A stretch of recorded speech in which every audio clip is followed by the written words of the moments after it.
All right, what's up, everybody? We're back, another episode, Beyond Terrain podcast. This week we got Derek Nance on. He's 13 years strong on the raw meat-based diet. Uh, Practices beyond organic living, which we're going to explore a little bit more here. He harvests his own meat, eats nose to tail, relies heavy on instinct and intuition for his direction in health and in general. And I think we agree on a lot of the same principles here. He's very critical of the molecular view of biological and um, of the biological aspects of science and in the physical realm, right? It's more than the physical realm. It's not just a concoction of chemicals. Um, so yeah, Derek, thanks for coming on. Is I kind of you know added a few things in there with your view on biology there. If you want to clear anything up there, you can do that now. No, it's just yeah, I am a critic of the molecular view of biology, the idea that everything is just materialistic and that there's nothing for us as individual human beings to just add to it with our spirit, with Mm, our aspirations, where we see where the human race and life on earth should evolve. I think it's a creative effort, and I think that we as individual living human beings have much more to us than what the scientific worldview and the materialistic ethos have to offer. And so here I am, a throwback, calling back upon the archaic Paleolithic consciousness, the consciousness from which we came, saying, wait a minute, maybe we should go back and explore some of this and not just go headlong into this scientific, let's just create this new cyborg human and not even worry about the ramifications.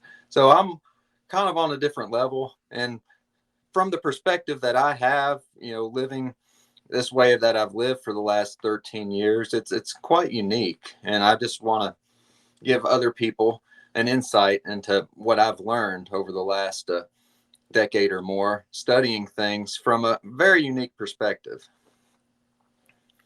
that's fantastic. I don't think we could have started the podcast off better than that. So I like to ask my guests, I like to ask them to kind of define health, so we can get a little baseline and work from there. So what is health to you? What does it look like? What does it feel like? Well, health is it's my life goal and aspiration, and it's something that I had to lose to appreciate.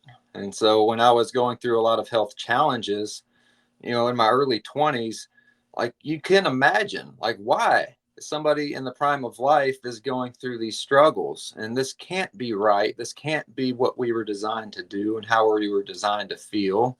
And there's a lot of pushback from society. And maybe there's a lot of people who are resigned to feeling bad. And just that is what they've become accustomed to. And I just could never be okay with it. And I always thought, well, there's got to be where there's a will, there's a way, and you can find a way to health and well being on your own. And so I was always into looking into things, and maybe I've gone astray. Maybe it's led me down some very wrong roads. When I first had my health challenges, oh, maybe I'll try vegetarianism. Maybe I'll try taking a bunch of supplements. Maybe I'll try to drink nothing but reverse osmosis water. So, like Mm, all these little uh, efforts of mine to gain health, regain health, and then fail time and time again, I think we're part of a learning process. And so it's constantly in flux. Every stage of your life development, you need different things to be optimally healthy. And then when you reach a certain age of reason, it's not necessarily just about optimal physical health. It's about spiritual growth, deeper meaning, mm, a greater connection. All these other things kind of equate to health, because if you don't have that satisfaction of a life purpose, what does it matter if you just feel good? There's not really a meaning behind it. It's just this great euphoria of an experience, and then you pass on. I mean, might as well live like a gnat.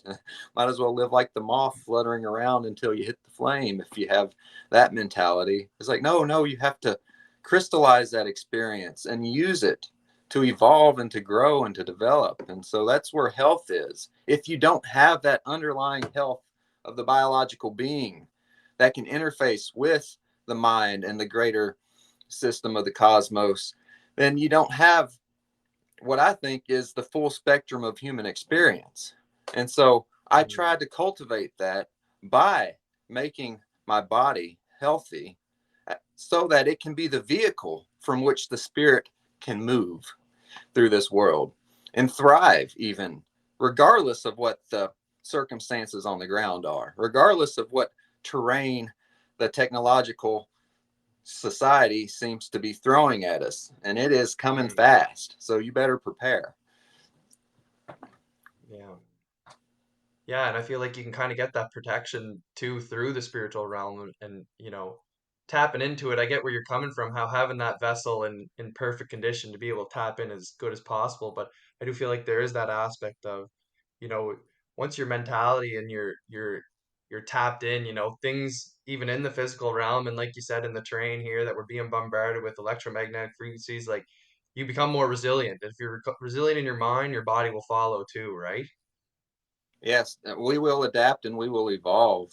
It's not always ideal, but maybe Mm-hmm. nothing is. It's a creative process. And sometimes you have to have challenges in order to learn and grow.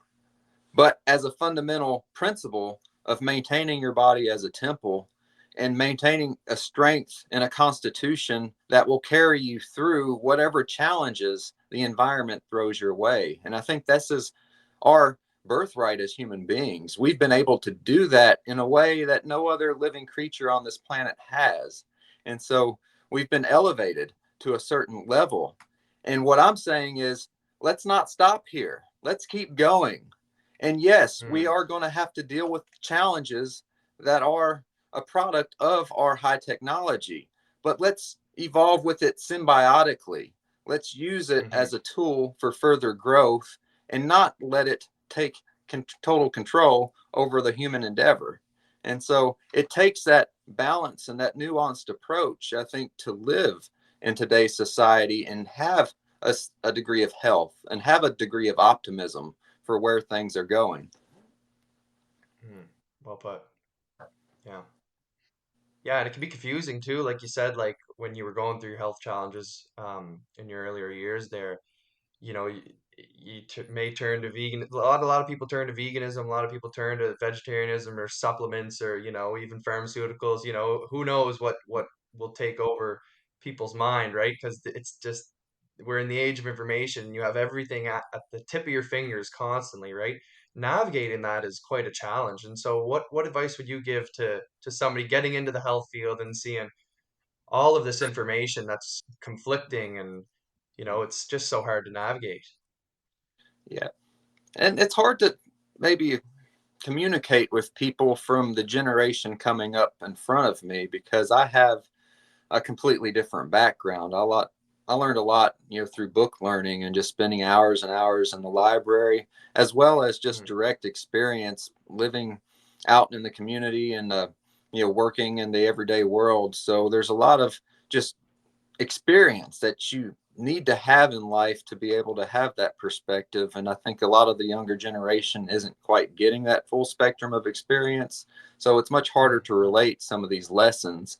And at the same time, when I was doing my research digitally, back in the early 2000s, it was the wild, wild west. For better or worse, there wasn't the yeah. degree of censorship that there is today. And so you had access to unfettered information. It was unfiltered and there was huge amounts of it, but if you had a discerning mind, you could kind of get the shice from the shinola and you can distill lessons learned from various different disciplines in a way that is more and more difficult in today's social media society.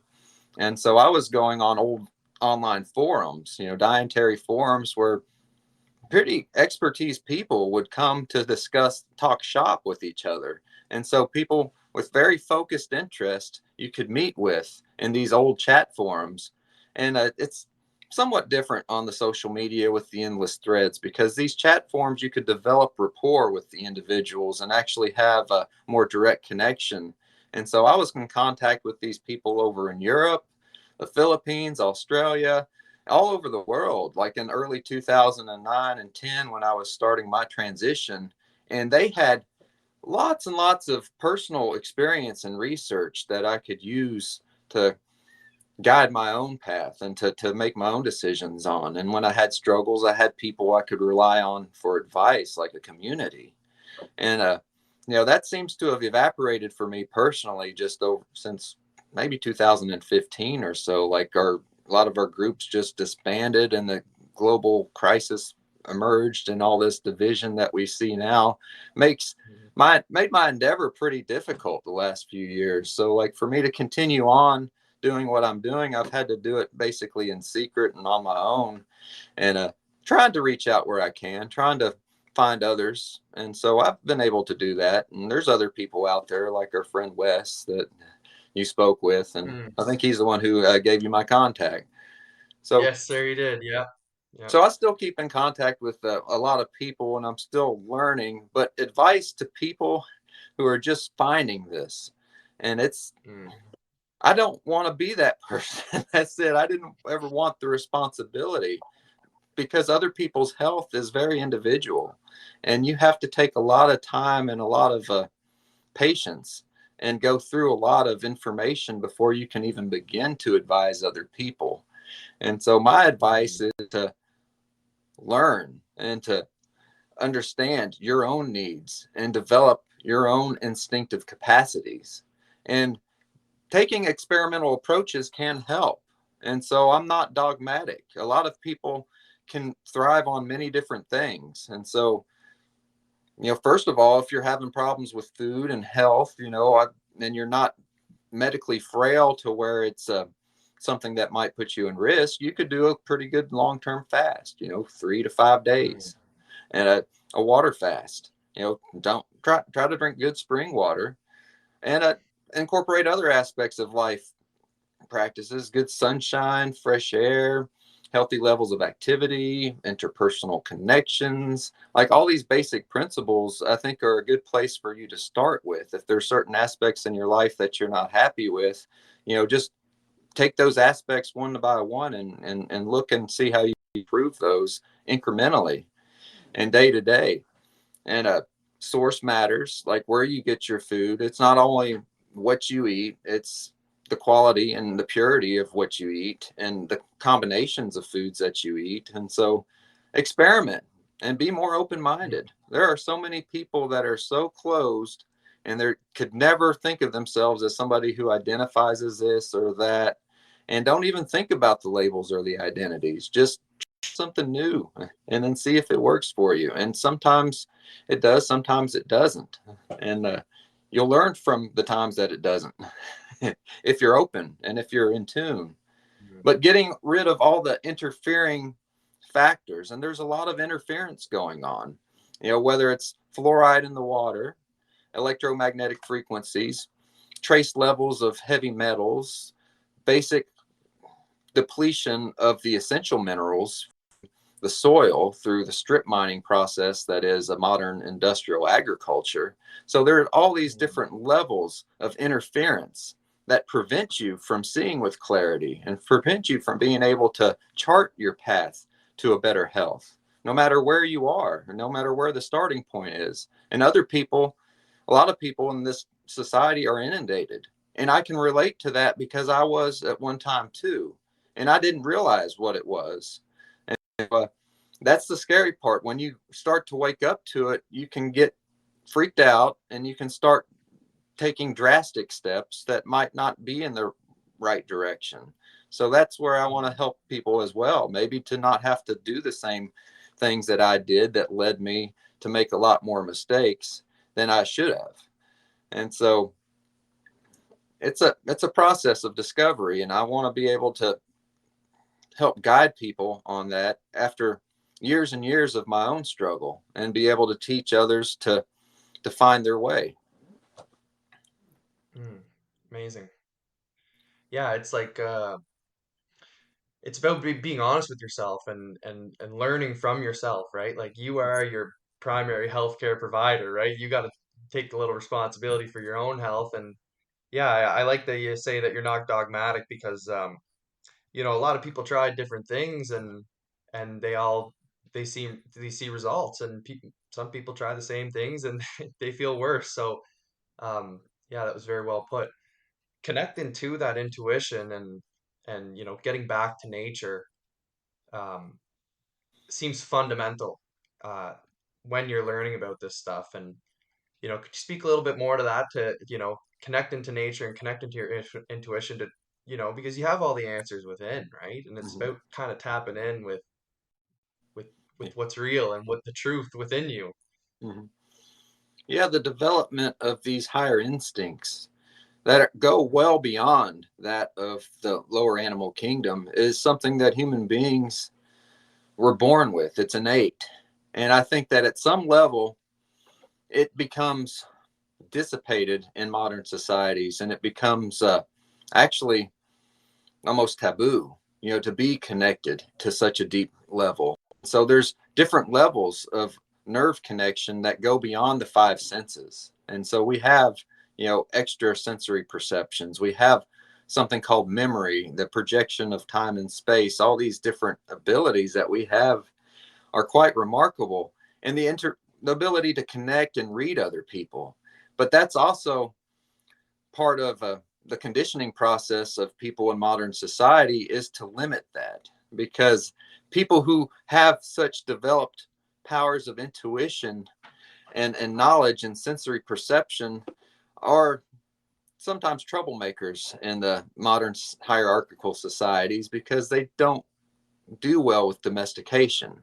And so what's happened Mm, is in order for humanity to be able to live in big mega cities, have these huge national entities where millions and millions of people have to be basically on the same level in order to coexist, we've had to sacrifice a lot of our higher sensory perceptions that were necessary for survival in a more tribal world, where we had to live and survive in much harsher environments. And so, as the environments become softer, and as the need for homogeny between disparate populations becomes greater, I think that individual intelligence, individual intuition, the ability to chart your own path in life becomes more and more diminished. And so, and that connection with nature, that connection with the umbilical cord of the earth that gives us that information and that guides us, becomes diminished, because we no longer are reliant on that flow of information. We're reliant on this flow of information, the screen world, the development of higher technologies and social control systems that feed us this technological cocoon, this womb that we live in, that's completely cut off from that nature where we came from. And as mm, adaptive beings, we cope with it. And it's quite remarkable what humans are capable of doing now. It's just, I believe that we should at least keep a few of us heirloom variety around, to hold on to that, to keep these latent powers within the human species, just in case, or for whatever reason they might be needed. And I think they're needed now more than they are ever. I think if enough of us were to reactivate these latent powers, these ability to perceive and project and to envision, a path forward through whatever environment we find ourselves in, I think that it would be a great strength to all of us, and it will mm, help us through whatever problems the future holds. And so, but that connection with nature, it has, you have to go back to it. And I think it starts with diet and lifestyle. And so that's where I make my base, my stand. Like, if you can source your own food, if you can have food that's raised naturally, if you can have clean, pure water and fresh, clean air, and mm. limit your exposure to all the interference mechanisms, then that life force will come alive in you naturally. You don't even have to force it. You just have to let it be, let it happen, and let it go through you. Yeah, I really like the way you put that.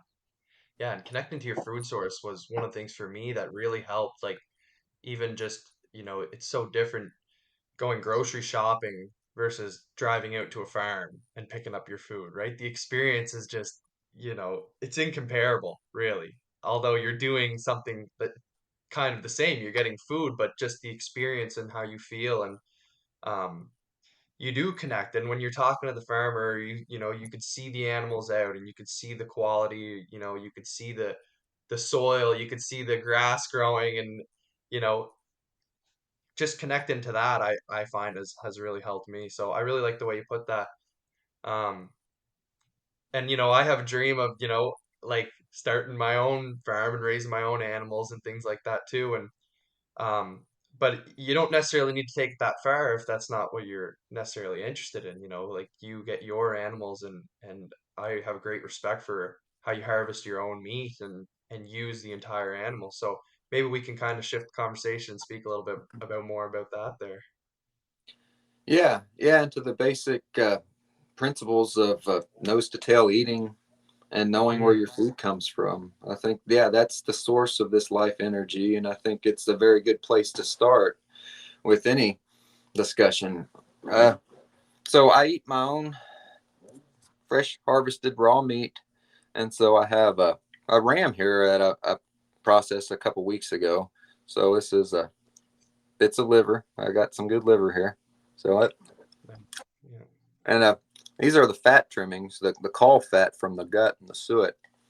And Mhm. I've I've spoken with many people who follow this way of life, and I'm probably one of the few who eats as much animal fat as I do. I think it's probably 70-80% of my caloric intake is raw animal fat.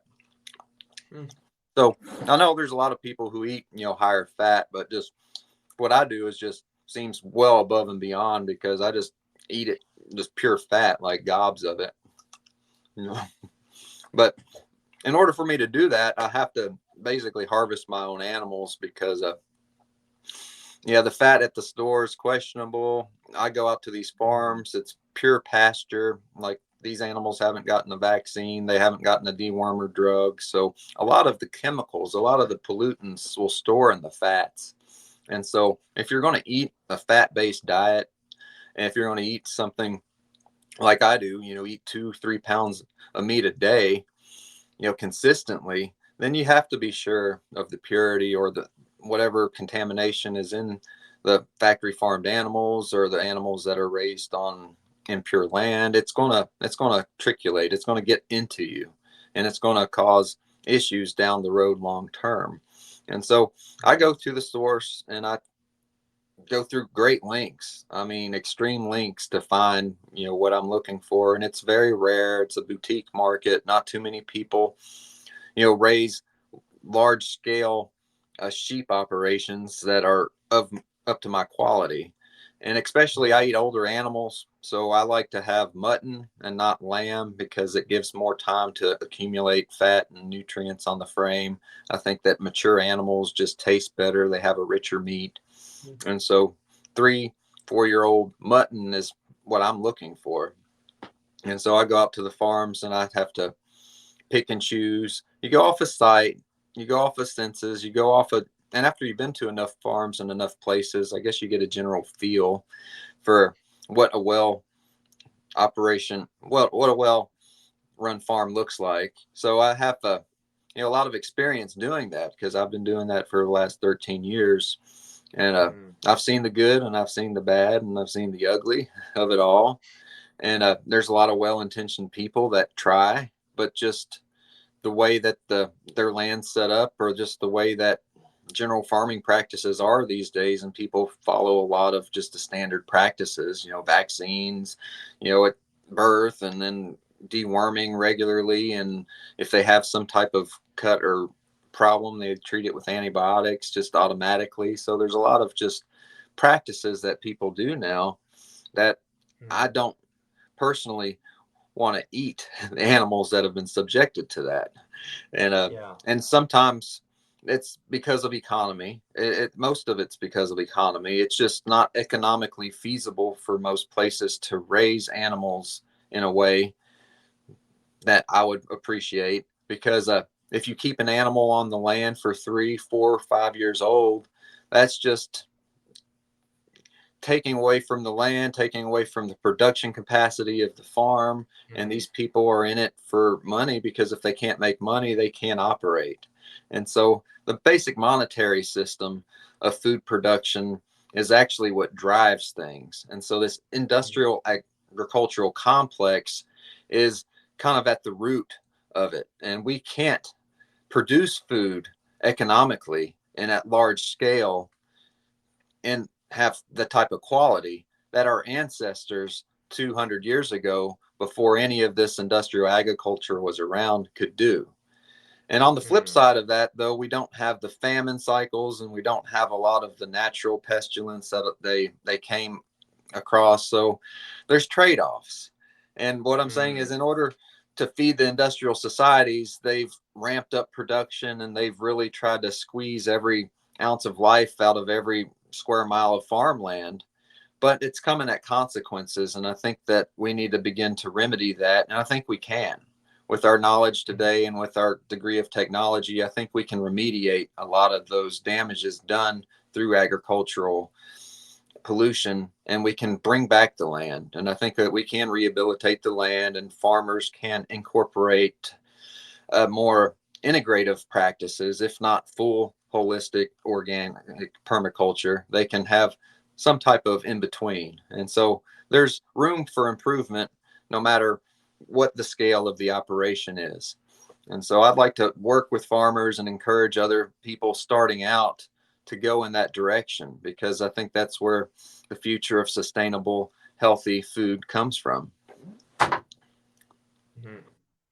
Yeah, like there's no incentive at all for this quality of food. Like when I talk to the farmers, they tell me about um, how most farmers can't even afford to seed their fields. And so you rely on a government grant for that. At least this is how it kind of works in Canada or my province at least. And um, you rely on the government grant, but when you get the government grant, it comes with the seed, but you need to amend the soil with fertilizers, and you have to put this specific amount of fertilizer on, and you have to put this specific amount of pesticide on.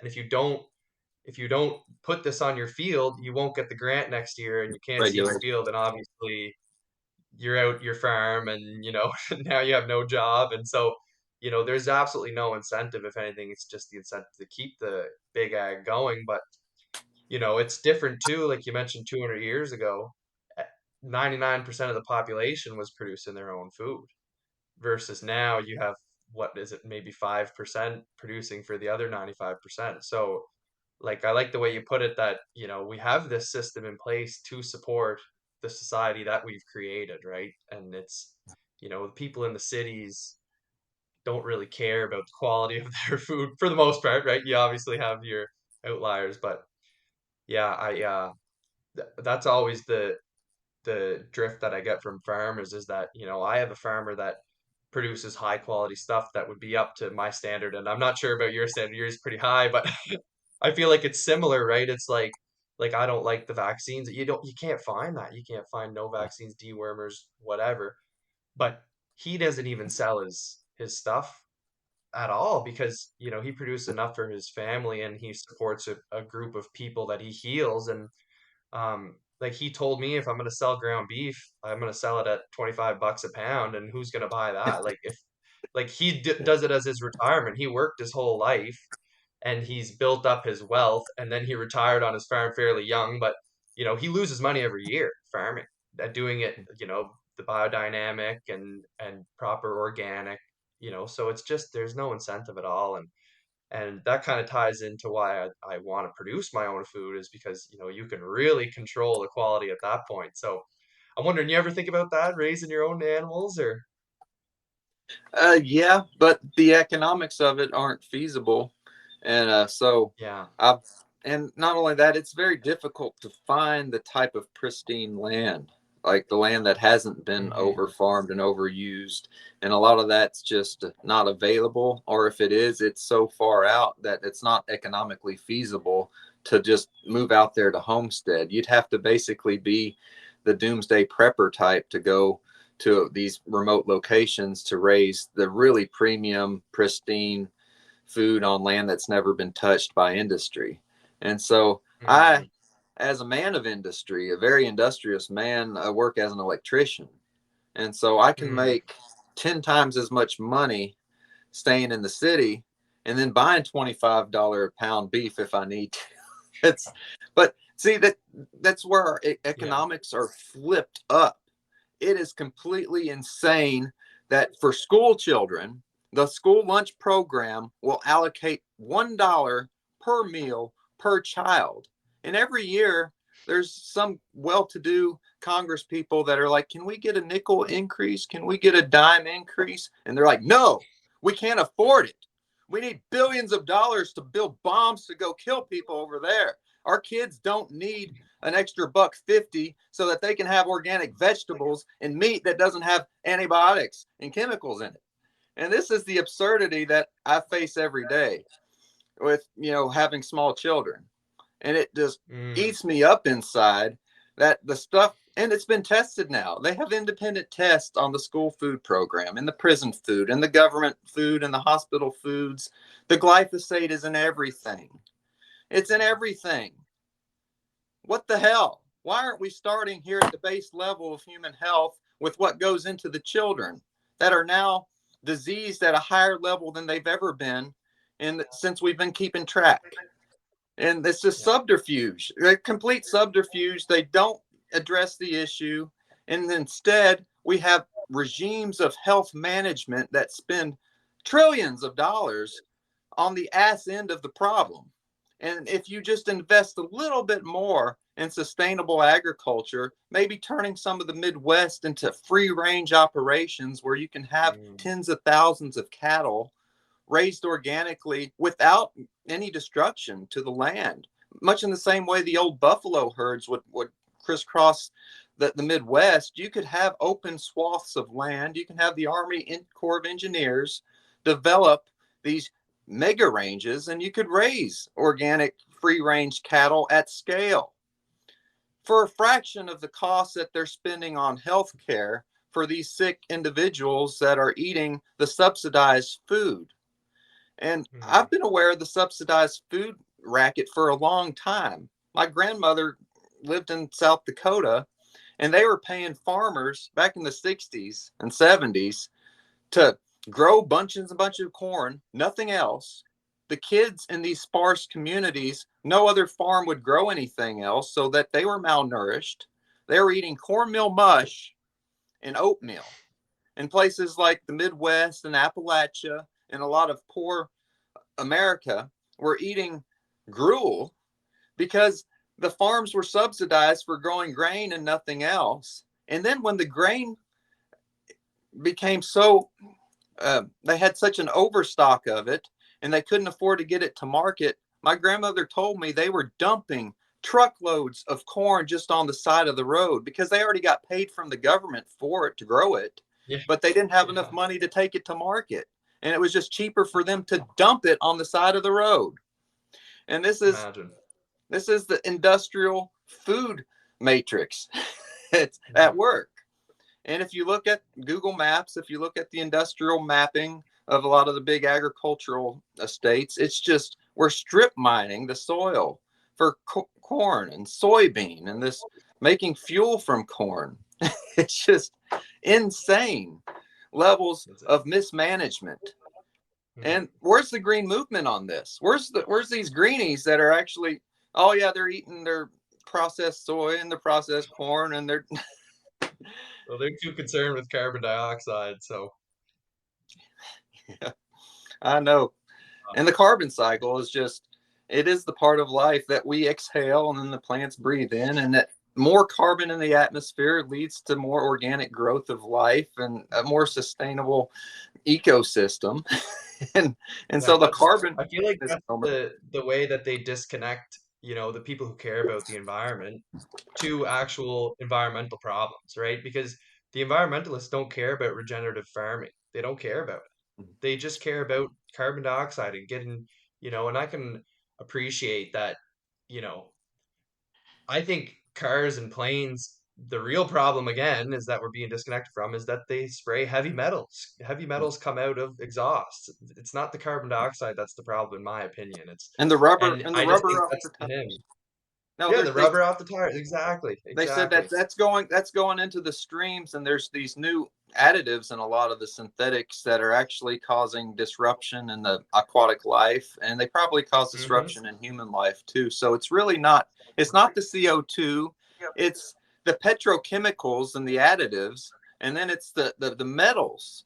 Yeah, the metal Hmm. pollution that is just not talked about. And what it is Yeah. there's so many of these environmentalists that my heart goes out to because their heart is in Yeah. the right place, and they've been deceived, they've been Hmm. misled, and then they've been used as a weapon against people who are trying to do real sustainable environmental activism. And so what they're used as a scapegoat to just look at these wacky extinction rebellion types that are doing these extreme protests and blocking the roads, and then they distract from people like you and me saying, no, the real way to get environmental change is to start with your body, to start with the Hmm. human environment, where you live around, the clothes you put on your skin, the products that you use. If you start there, then you'll have a strong base of operations to go out further from that.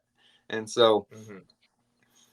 I don't know, it's just there's so many paradoxes in the environmental movement that I love the environmental people. I actually have a lot of good friends that are a part of it that actually truly believe that carbon's bad, and that Hmm. a lot of the propaganda points, they're on, but they're good people at heart. And so I don't Yeah. disparage. I mean, we laugh about the absurdity, but you can't disparage. You just try to reach out to them.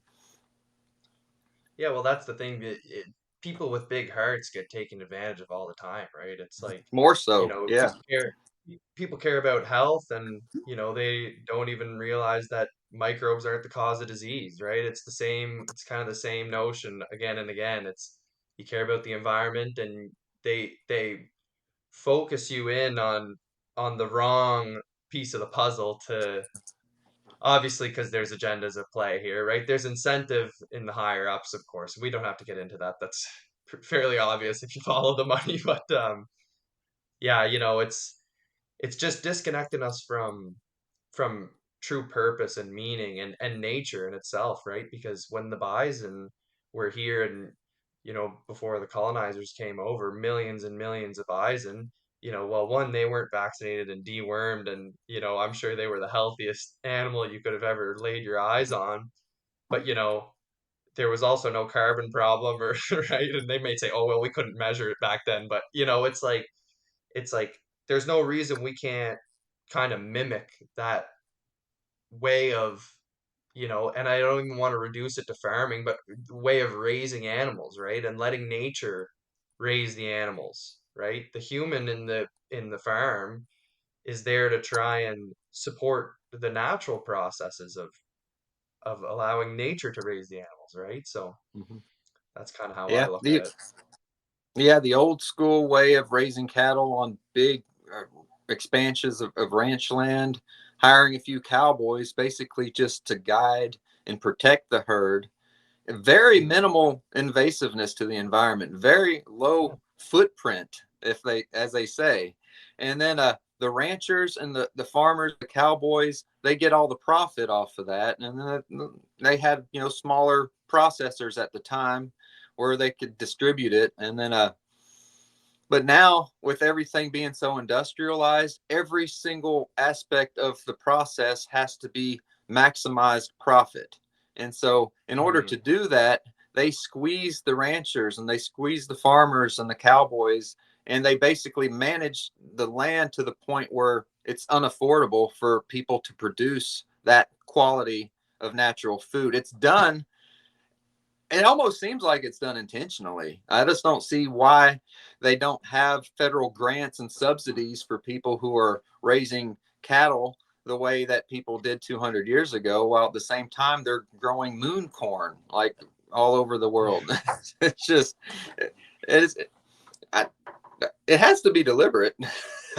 I can't see Yeah. it being just by Ignorant. accident. So, Yeah. but Yeah. into I kind like, of get yeah, you we're on it. talking more about, what were we talking about? Yeah, just germ theory. I mean, we could jump over into a lot of the other misconceptions about life, and and where Yeah, sickness and disease comes from. yeah, definitely. And I think a big part of it is just the way the food is produced, right? And like you said, all of the what's the word you used, but uh, all the factors that tie in to reducing the quality of the food. Like you say, there's no minerals in the soil and no, right? So, and yeah, we could certainly get into the germ theory and things like that. Like we've talked about it a little bit on the channel here before, and but at the end of the day, it just comes down to proper nourishment and lowering your toxic environment, right? Lowering the toxins in your environment. So, yeah, I mean, if you want to say anything on that, absolutely, please. Yeah, well, the strip mining of the soil, what happens is when they cut hay, even grass fed, beef operations, a lot of them run off of silage and hay, and so the animals Mm, don't really have the direct connection to the land, or if they do, it's just seasonal, and so that I think can limit the quality, because what happens is when they cut land off, a lot of the essential minerals, the selenium, the iodine, the calcium, phosphorus, magnesium, gets taken away from the land, and what's left is the heavier metals like cadmium and lead and mm, aluminum, and so a lot of these other metals get uptaken in higher levels. And what's happening now is, I think, large portions of the populations are inundated with low level metal toxicity, and the regulators and all their infinite wisdom have just obfuscated uh, at testing. They just won't test for it. And so they've had these basic thresholds for lead, going on for last 100 years, saying like, well, we're actually lower than we were when they were putting lead in the gas and lead in the paint, but it's still ubiquitous. And so maybe we're not as high as we used to be in some things, but there's other things as well that they don't even measure for. Like cadmium's a real big one. Like cadmium's yeah, uptaken from the soil, from soil that's been mismanaged, and a lot of the vegetables, green leafy vegetables and herbal products and stuff like that are high in cadmium, and then that can have a detrimental effect on the body, and that medical tests don't really test for it. You can have a hair mm, analysis, or you can have deep tissue spectral analysis, bone analysis, but they don't do that. They don't offer that, the medical testing, mm, when they're looking for why people have cancers and why people have just completely wrecked immune systems and mental fog. They don't look there. But I think that's a good mm, place to start. And I'm yeah, I not agree. saying everybody has to be scanned and analyzed, but you can just maybe take a little extra effort to find food that you're more convinced has a less load of industrial pollutants. Like, don't get your food from an area that's next to a strip mine, or next to a big industrial plant, or next to a big Monsanto field. I mean, there's common sense things you can do to limit your exposure. And so, and then why do people succumb to sickness? And if people are exposed to these negative elements of industrialization at the same time they're depleted, maybe that's the real cause of a number of these diseases and conditions that they attribute to disease pathology and infections and viruses and all these other things that they say are the culprit. And I think Mm. that they're not. They're symptomatic. And so that's where we get into the terrain versus germ theory. And are you familiar with the Pleiomorphism? Absolutely, yeah. Yeah, we talked about Okay. that in episode 3 and 4 a little bit. Yeah, we went over Antoine Bichon's work and Gunther Enderlein and a little bit of Gaston Naissance. So yeah, I love the pleomorphic cycle. Honestly, I think it's a viable theory for It's microbes. it's and a lot of the stuff I was reading back then, it's been so many years since and I can't find it anymore. Like, a lot of the smaller Mm, in-depth articles just have disappeared. But the pleomorphism, as I first read about it from some of these forum sites, was more in tune with Augenes von der Planet's theory of mm, pathogens, and how, like, they're seated within us. These organisms and these microbes are part of a biofilm, part of a symbiosis that we are exposed to, and we give and take, and they're in us. They're embedded Hmm. into our tissues and our gut and our cells and even into our DNA through the viral process. And what causes them to change form and to activate and to cause these so-called overgrowths? It's environmental, right? It has to be environmental because everybody can test positive for botulism, for salmonella, for E. coli, all these things, and then all these other viral things they call viruses. They're embedded into us, and they can be measured in some scientific way. But the fact is that they don't cause anybody any harm in and of themselves. Only when there's an imbalance Hmm. do certain pathogenic organisms activate and they overgrow, or they call it an overgrowth. And that's where misnomer as well. I think that when people are inundated with biological waste or sugars they can't metabolize or excess cooked proteins, then their systems of elimination get bogged down. And so they get inundated with this toxic backup. And so what happens? Well, the yeast organisms activate and they Hmm. enzymatically can break this stuff down. Now, it's not a clean process. There's a lot of waste product, a lot of these enzymes like botulism, where if you get botulism, yeah, you watery diarrhea, and inch of your life could die even. But that's part of the cleansing process. You're cleansing Hmm. your body of sick and diseased tissue, and that is the process that you have to go through in order to cleanse and to purify. And so these organisms are part of that purification process. They're not alien entities that are here to just plague us for no apparent reason and just like being struck by the gods, smited with the plague. It doesn't happen that way. There are always environmental factors. And if you're wise enough and if you're aware enough, you can see you shouldn't drink your own cess water. You shouldn't smelt these big iron furnaces and have heavy metal runoff into your water like in the Iron Age. And why some Yeah. people had the plagues back then, I don't know if you heard about like the Iceman they found. They found like he was like heavy metal toxic. Like this Iceman they found about 5,000 years ago.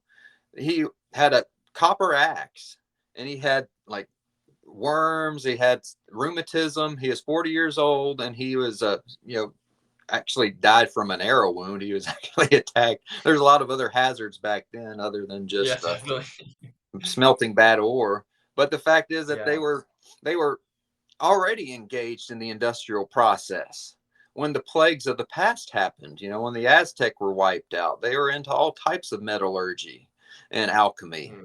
and using unnatural substances. And so we can't always know the source of the ancient plagues of antiquity, but we can have a good inclination that they probably weren't eating holistic and organic, and they probably weren't minimizing the effects of their fascination with metal smelting. So they had a lot of runoff and a lot of disease Hmm. environment, and they're drinking their cess water, and that's where a lot of the cholera. Or they finally found that it came from the cess water that they were Hmm. drinking, Yeah. but then they still blamed the organism. Yeah. This is where they went wrong by saying, well, there's these cholera in this putrid cesspool that people are drinking out of, but maybe there's also the biological metabolite toxins of thousands and thousands of people that are just living on top of each other in these cities that don't have adequate sewage. So there's those people are probably inundated with all types of stuff.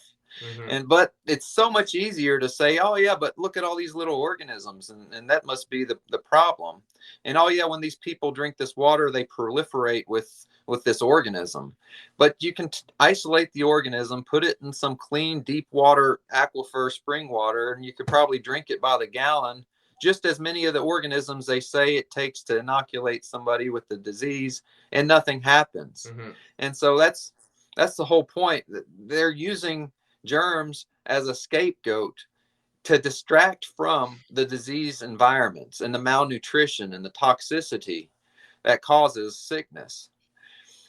Yeah, so And they then can when sickness, continue on using they can continue using their toxic, you know, petrochemicals and heavy metals and all that stuff, right? But we've been talking a lot about on my Instagram there, we've been talking about like sexually transmitted diseases. And, one fella was telling me about how he thinks that herpes is caused by, the herpes simplex virus. And, um, you know, you can do a quick Google search, and even Google says that, 67% of the population tests positive on any given day of the week for herpes simplex virus, but not everyone has warts, genital, or ulcers and, Mm-hmm. cold sores and all that stuff. So, the a lot of the times microbes are present and they're not causing the said diseases, right? So there's a million ways to go about dismantling it, right? Like it's like it's all comes down to the environment. Why does 12% of the population have the symptoms of herpes and 67% of them have the virus, right? There's an Well, environmental there's a factor that's there causing the microbes or whatever to be virulent, to cause, to mobilize toxins, and, they're biotransforming toxins. So, microbes may produce these toxins, but at the end of the day, they only produce the toxins because they're consuming toxins, right? We've just disconnected yeah. in that way too, right? It's terrible. The toxin's a misnomer, and there's Yeah. there's a taxonomy of pathology too, where okay, molds, yeast, bacteria, viruses, like there's all each one of these kingdoms, has a biological function, and they produce the precursors to neurotransmitters, these enzymatic compounds that are necessary to break down some of the dead and diseased tissue from our body inside out, their internal exfoliation through catabolysis. And so we need to go through these processes. Now, on a day-to-day level, if you're more or less in homeostasis and your body's level of toxicity is within a manageable realm, then day-to-day small amounts of bacteria, yeast, and the gut microbiome can operate incrementally in lockstep with the other biological elimination processes. Mhm. So you may get a little queasy every now and then. You might have like a day where you just have a headache or just don't feel good. And then that's it. That's it, absolutely it. But then you hit a certain threshold where you go beyond what your body's natural capacity and what the average flora in your gut can handle. Then there are other systems that are activated. And we can talk about the virome, what these things they call viruses are. I think that they're latent mercenaries of Gaia that go in and eliminate, like sometimes they have to go in hardcore, but they go in like Sherman through Georgia, just scorched earth. Okay, you're a cell, you're causing problems. You got to go through the process. And so you get bam. And Mhm. then the viral replication sends out the exosomes, which facilitate the cytokine storm and the antigen release that target other cells for destruction Mhm. because they aren't part of the program. They have deviated. They've become intoxicated. They don't replicate properly. And so these cells, if they don't replicate, function properly, have to be eliminated. And viruses are part of that process of elimination. Mhm. And so you have coronaviruses of the stomach, that cleanse the stomach lining, and then they're genetically engineered now to affect other parts of the body, and that's a different story. But it's not a weapon, it's not a disease in the natural state. In the natural state, it's part of the body's innate immune system.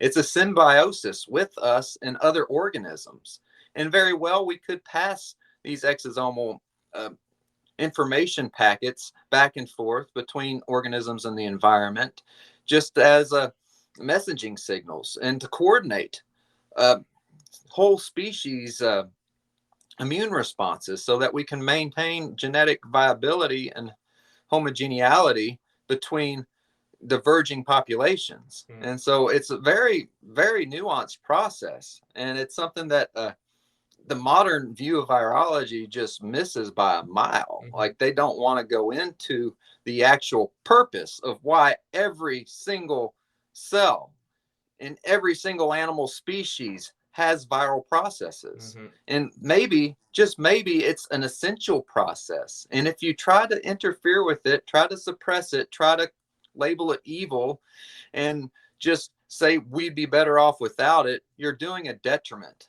to life. You're doing a detriment to our evolution.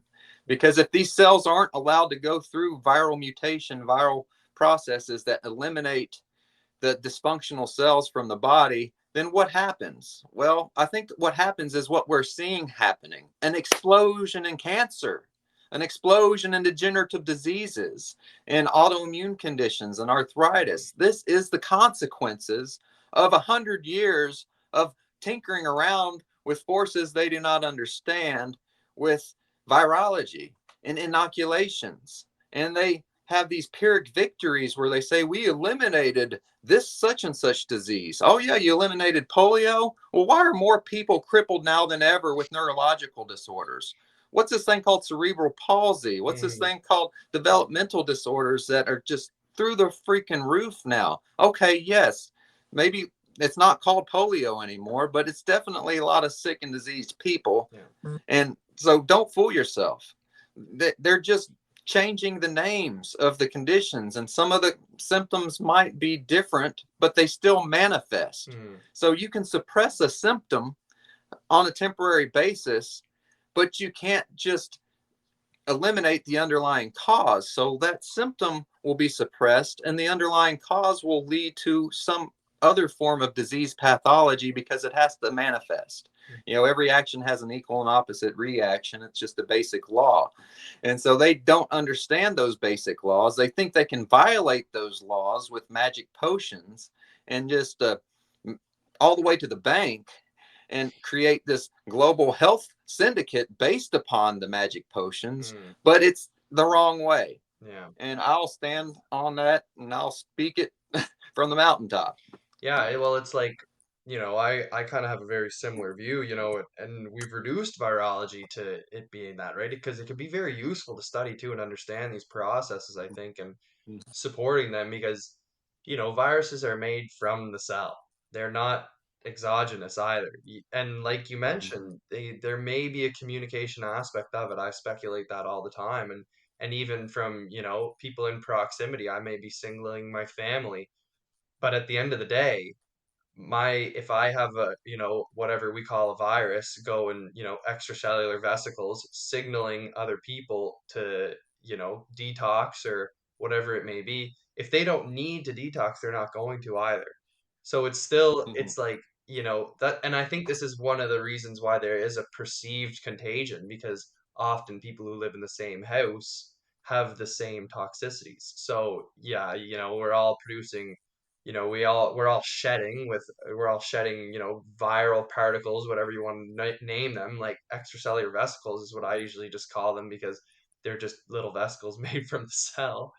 But it's just, it all comes down to, your internal environment. And if, people share the same external environment, well, they're going to have similar symptoms and similar disease processes or, healing pathways, so-called symptoms. And um, I also like that you mentioned acute diseases leading to chronic diseases, and I think a big problem is when you reduce the symptom, when you get rid of the fever and you get rid of inflammation and you get rid of the natural healing processes, the toxicities build up, right? And that's what I think leads to these chronic diseases. And I think that's what you were getting at there, right? It's like if you're not going to support your body when it's acutely trying to heal, like you said, you get that 1 day headache or you get a little fever or whatever it may be. You want to support your body in that because there's a reason that's happening.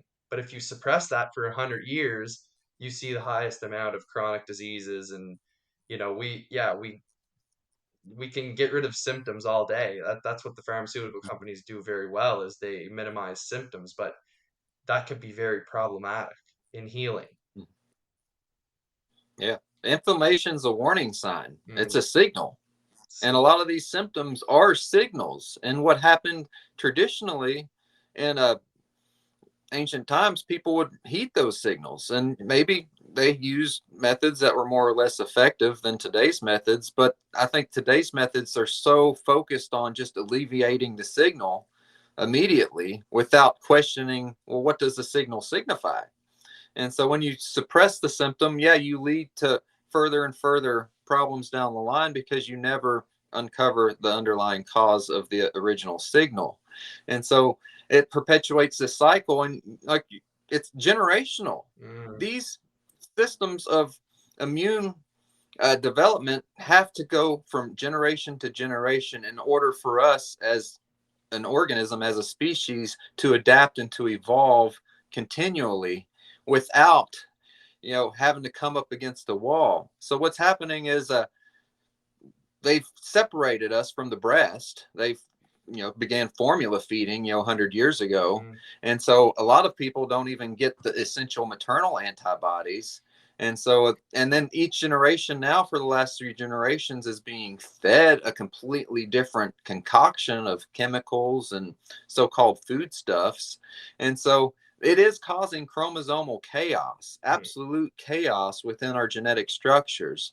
And these viruses and these other types of symptomatic conditions are actually our body trying to mutate, trying to adapt, trying to evolve solutions to this ever cascade of new problems. And I think that we're doing a very poor job of it through the medical system, because instead of accepting that for what it is and adding supportive nutrition and alternative healing protocols, they're going further into the intoxication. mm. And so I don't know. Like, I'm not the one to say that what's right and what's wrong, because maybe this storm that we're entering into now is preparing us for the merger with machine and technology, for the adaptation to higher and higher levels of environmental toxicity, so that we could actually live in a cocoon and be shipped to some other galaxy one day. I don't know.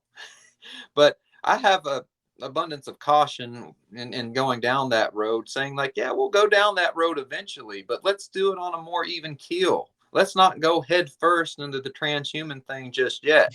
Let's develop a little bit. Let's mature, and let's have some type of a slow process where we, or those of us who by volition want to go into those other places and live in cyberspace or wherever it is, they can transition into there, and then we can stay back as the heirloom. Don't put all your eggs in one basket, Yeah, humanity. And so I like the way that's you put my that. plan. And so, It's like, yeah, we can have room on this world for different modalities of life. And I mhm. think that we need to have people that are more nature based and more earth centric. And I think that that would be very beneficial to hold on to and not just give up yet. The problem is these great machinations, these great systems of control and finance, they don't want alternatives like us because we make them look bad. Like, wow, absolutely bad. You're like, yeah, these people over here are growing their own food and feeling good and not having to be hooked up to machines and injected with stuff. It just doesn't look good for them trying to sell the other alternative. Mhm. Yeah. I really like the way you put that, honestly, because a lot of people you know, they're not going to want to move away from their comfort, especially generationally getting more comfortable all the time, right? So it's like, a lot of people want to stay in the convenience and the comfort and a lot of people love the transhumanist agenda. They want to be on the forefront of it. They want to be the test dummies and so I like the way you put that. It would be nice. I always said this. It'd be nice if, we could truly live and let live. If people could just respect all ways of life and, because you get a lot of pushback for eating raw meat. I'm sure you've had your fair share of that, right? It's like, who cares? Like, let's just, move on. You're not force feeding other people to eat raw meat around you, like so it's yeah, what we could just live and let live, but it makes them look bad, right? Because it's, people living a simple life, getting back to nature and living peacefully and um they're very happy and healthy and that definitely doesn't bode well for the modern lifestyle where you may you may be overrun by pleasure constantly and, scrolling and, you know, quick modalities of getting pleasure, but, you're also inundated by disease. So, but yeah, Yeah. it's all up to And the I think, individual. yeah, and what made us human was that struggle, and it was not being comfortable. And Hmm. so what I'm afraid now is like we lose our incentive. And so what they're doing now is creating these artificial incentives and these artificial modalities of life, like a carrot, in a stick, where if you don't follow through, if you don't become accepted into that, then you are outcast. Yeah. And so they're creating different classes. And yeah, why can't we just live and let live? Why can't we have uh, a dynamic between those of us who want to go that route and others who want to stay back and explore a more traditional humanity?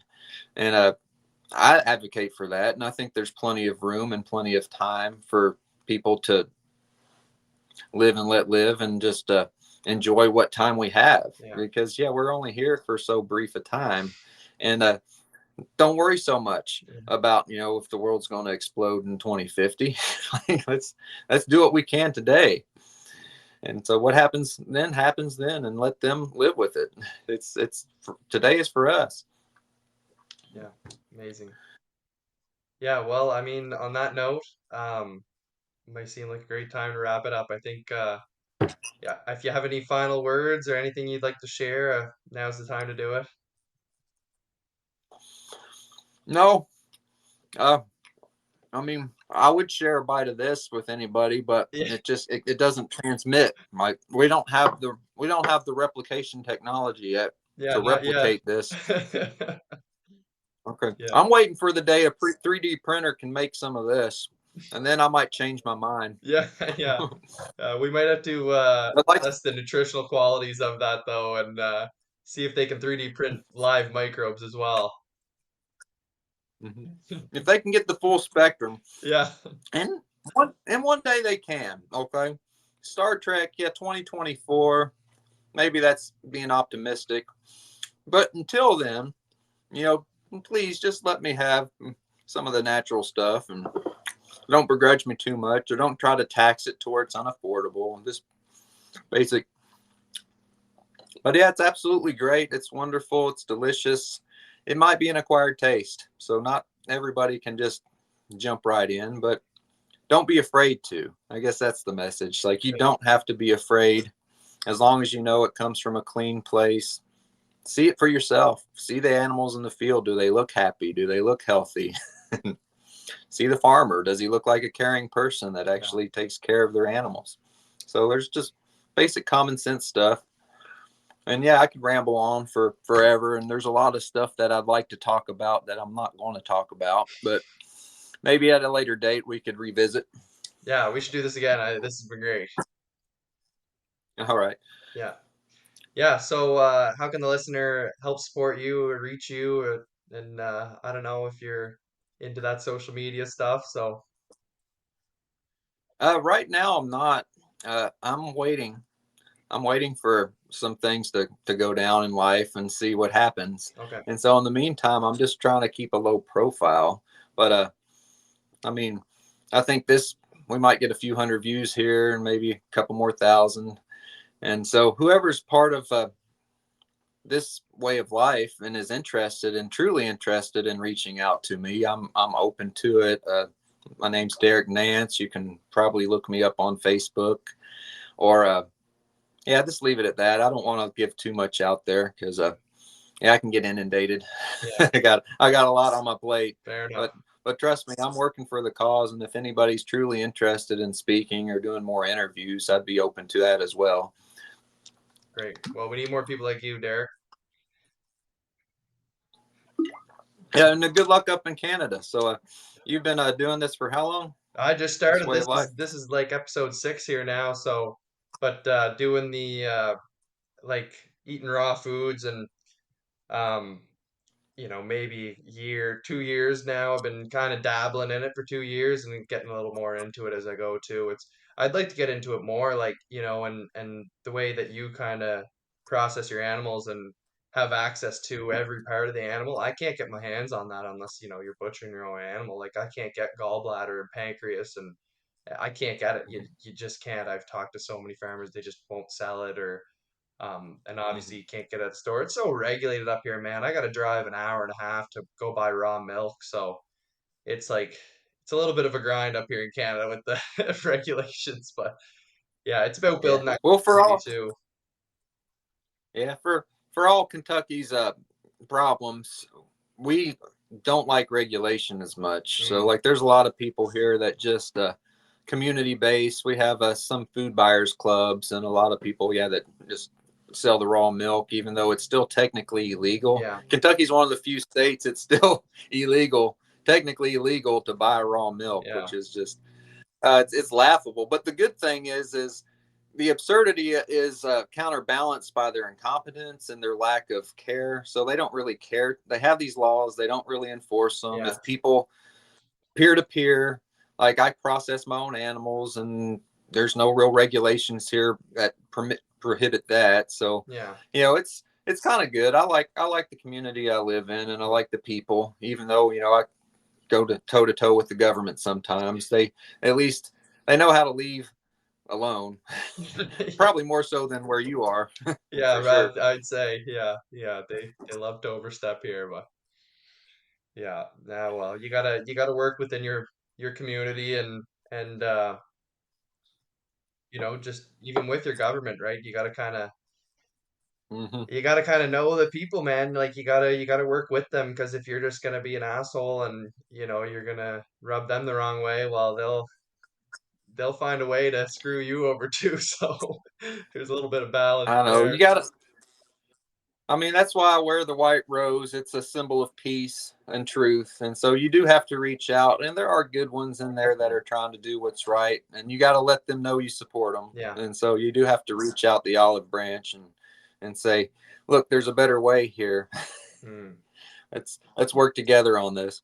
So that's what I'm doing, reaching out where I can and speaking to who I can. So good. I've got a lot of good things happening in life. Still learning, still researching, and maybe one day, this will hit a certain level of awareness that it'll take off, and a lot more people will be able to have access to this type of information. Yeah. Hopefully. That's great. Well, Derek, thanks for coming on. I really appreciate it. Uh-huh. Yeah, yeah, it's been fun. Yeah, great. And I want to thank you, listener. Of course, you guys should know that this is not medical advice. It's for general informational purposes only, of course. But we should all remember that we are all responsible, sovereign beings capable of thinking, criticizing, and understanding anything. We, the people in the greater forces, are together self healers, self governable, self teachers, and so much more. Please reach out if you have any questions, comments, criticisms. I'll have to chat. You can reach me beyond.terrain on Instagram. I really appreciate you guys listening today, taking the time. Derek's been a great guest. We probably could have taken this 1,000 different ways and have 1,000 different discussions, but I thought it went really well today. So if you enjoyed the podcast, found it informative anyway, please like, share, comment, support me, and help me grow. And just remember, there's two types of people in the world: those who think they can, those who think they can't, and they're both correct. Thanks for listening. Take care.